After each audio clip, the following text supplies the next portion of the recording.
I know people are going to nitpick about all the little things, especially in the last 5 minutes or so, because recency bias always exists in every single match, right? We always remember the last 10 minutes more than we usually remember the first 10 minutes, unless something really happens in those first 10 minutes that dictates the rest of the match. So I understand that people are going to nitpick about the little mistakes and what could have been, right? Barcelona could have won this game 10-0. They could have won this game 12-0. They could have ideally won this game really like 8-1 is probably more of the fair, or even 8-2 with a little bit of credit to Plzeň.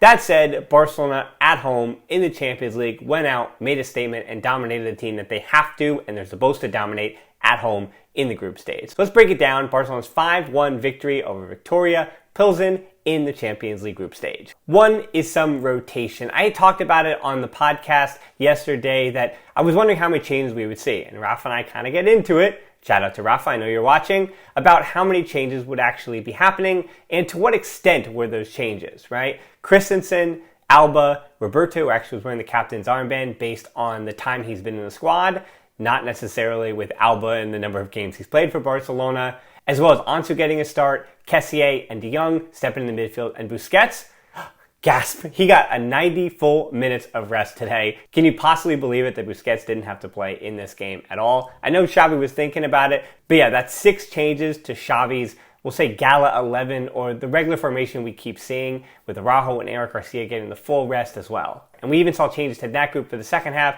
as Gerard Piqué came in for Sergio Roberto. And then the rotation and the subs in the second half, because of the scoreline, Xavi really got to extend things out. Yeah, again, we saw Piqué to start the second half when the game was very much still in the balance. Well, it was 3-1, and you kind of knew it was already done and dusted by that point. But even Ferran Torres got one. He got a goal today, and for all the other rotation, again, we know that Ferran Torres is going to be coming off the bench in most games. Xavi continues to say how important he is, and against a team like Viktoria Plzeň, this is an important 30 to 40 minute shift for Ferran Torres. Not only did he get a goal, and it was a confident goal too, Dembele just lost it over the top, more on Dembele later, and Ferran did what he knows how to do, that's get in behind the defense, that's use his movement, playing off of Lewandowski to getting in a good position, and then he winds up finishing, something that has been suspect this year, of course, but he's able to put the ball in the back of the net, and that could do wonders for his confidence moving forward, and that's a huge addition to Barcelona's forward line.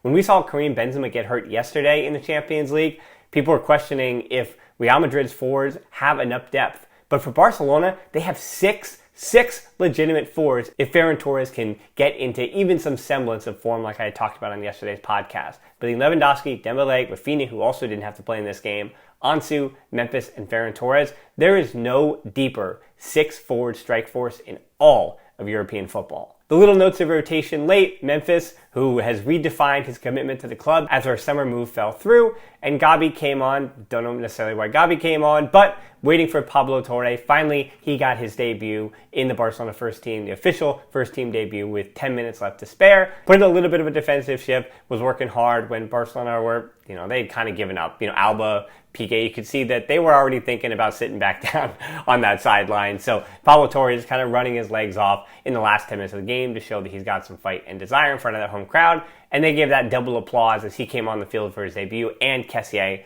got the applause for the first goal he had scored. Headline number 2 is Love It Dembele. It's one of those games, and I think, again, this is the thing about nitpicking. People are going to argue that Dembele could have done so much more in this contest. But I remind you that the opening goal, the breakthrough goal, came off the foot of Dembele on a corner, goes to Koundé. Koundé, almost the same thing like Dembele, especially in the last 10 minutes or so. Koundé, not his best defensive showing by any means. And we've seen that sometimes on the counterattack, he can be a bit suspect, but Koundé is so good in the air, so good on the ball, and throughout every game is going to give you so many positive things. And Dembele did just the same thing. Again, the first goal, Dembele puts it on the head of Koundé, who blasts it with his head back across goal, and Kessié perfectly places it in the near post. It's difficult to direct those headers to such precision, and Kessié found that little window for his first Barcelona goal. And for somebody who came in with a reputation for missing from that kind of distance, it's a good sign for Kessié to get the ball in the back of the net. And then just at the stroke of halftime, Dembele dribbled through 5 players for Plzeň,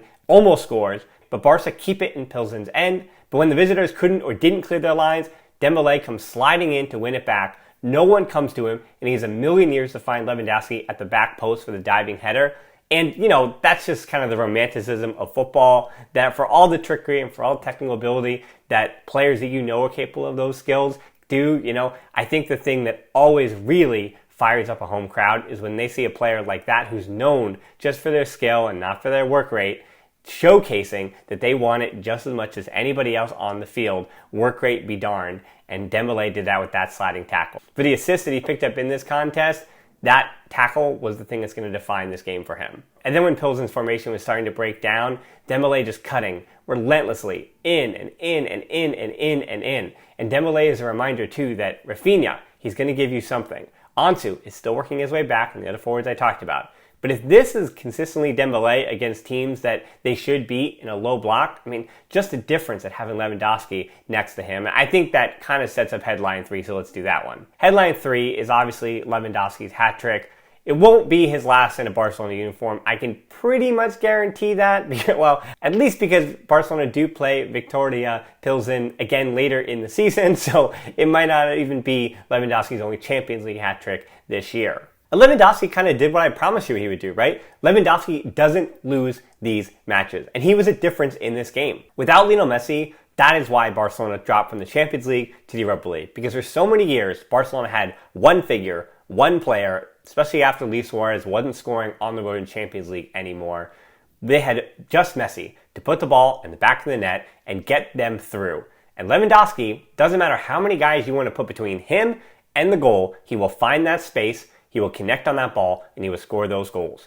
And this is what calms me a bit, even more so, I know it's the Champions League, but even more so in the Liga than the Champions League. Because in the Champions League, you're going to have Bayern, you're going to have Inter. Really, it's only Plzeň and maybe a quarterfinal opponent. If Barcelona, I don't want to jump ahead, but if Barcelona gets to that point and a quarterfinal opponent thinks that they're completely outmatched, they'll try to settle into a low block as well. But in the Liga, that's where you're really going to see a team just trying to slow everything down. We saw a stat came out today that La Liga has the ball in play the least of any of the top 5 leagues, which has been the case actually for the last few seasons, so nothing's really changed. But that tells you the teams are trying to slow things down, especially when the ball goes out, and if they get one crucial counter-attacking goal, then they're just going to shut everything down. But Lewandowski is that cheat code that does not allow teams to sit in that low block and still feel safe.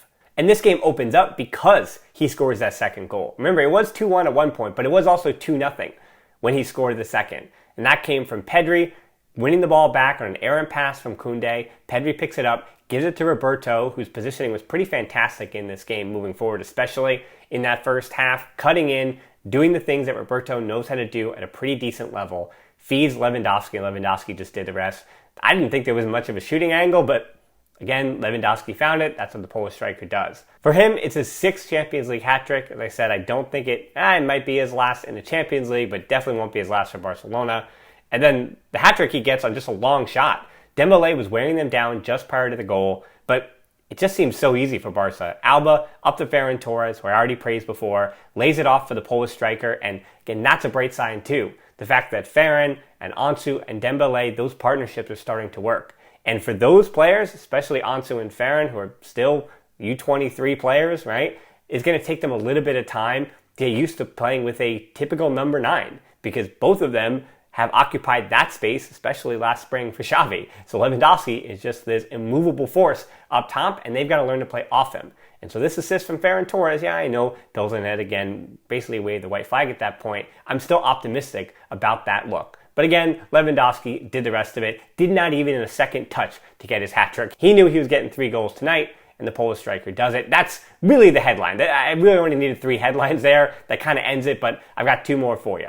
Because headline 4 is kind of going to be promoting the podcast I have later in the week. I have a tactical expert coming on. So I know you have to hear me drone on about tactics. Well, if you really want a boring show, and this was actually a pretty good game to think about and analyze, we're going to be all about tactics. And, I'll lead into Friday's show a little bit with the fact that in the case of Plzeň, Barcelona knew exactly what they were going to do. They got here, that being the Champions League, on the back of sitting deep. They did that in the qualifiers against teams from Azerbaijan and Finland. That is exactly who they are, who they wanted to be, and how they got here. And, you think they changed that for Barcelona? Absolutely not. It was 6 across the back line, cutting off the wide, like they cut off the vertical, but credit to them, they still found ways to put Barca under some pressure under the counterattack. And that's going to be what Xavi's going to learn from this. Because they might see, that being Barca on the weekend against Cadiz, a similar 6 at the back. Now, Cadiz has usually gone in with 5 at the back, where they drop in that defensive midfielder. Then they have their 2 wingbacks. I mean, they're not wingback, they're just fullbacks, and they just sit there, and there's a 5 at the back. And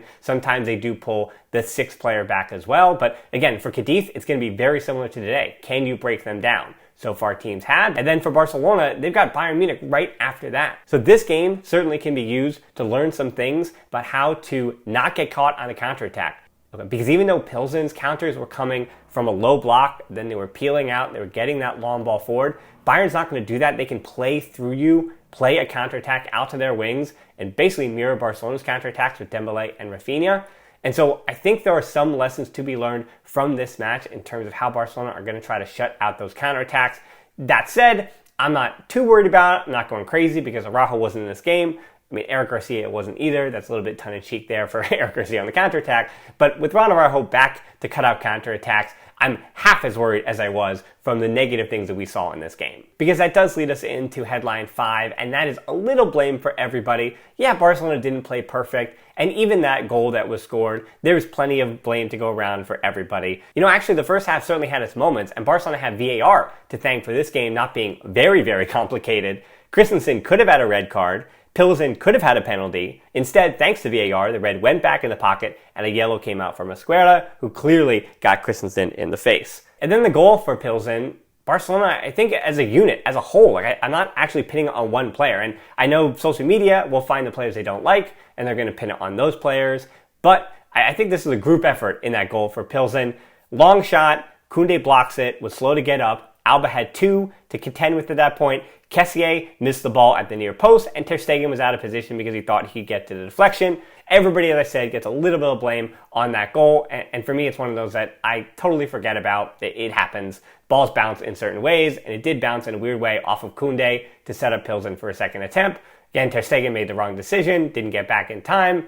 Alba picked wrong at the back post, and then Kessié as well didn't take 3 steps back to win that ball at the near post. It went right over his head, and that's how Plzeň got their 1. So again, plenty of blame to go around. It's not a lot of blame. They won 5-1. The game was pretty much done and dusted. It wasn't at that point, though. It was 2-1. But again, Dembele, his magic before halftime, made it 3-1, and it was all done and dusted at that point. So there you have it, 5-1 to kick off the Champions League campaign. It's the 3 points that Barcelona needed. The job is not done. It's Inter, it's Bayern Munich. Those games, as we expected, were going to decide the group all along.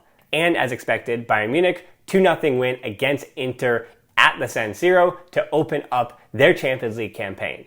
That means that Barcelona's game next Tuesday against Bayern Munich, if they get any kind of result there, they have gone a long way. A long way. I know it'll just be match day 2, but they've gone a long way to deciding and helping their future into the next round. And that's what this is all about. Because the next one is Cadiz. And not to say that Xavi's going to keep himself rotated, but I think he might go back into some kind of Gala 11, a little bit of a Gala 11, if you will, and then see what they can do, see if you can lock that unit down, and then basically throw the same guys out the next game against Bayern Munich. I expect, here's my big prediction, that Pedri will be rotated on the weekend against Cadiz. We'll talk more about that on the podcast, which I want to remind you will likely be out on Friday. So make sure you subscribe to this channel, give it a like, and all that stuff so you don't miss any of the content that I have here on the podcast feed and on the website, barcablog.com as well. So until next time, as always, Forza Barca.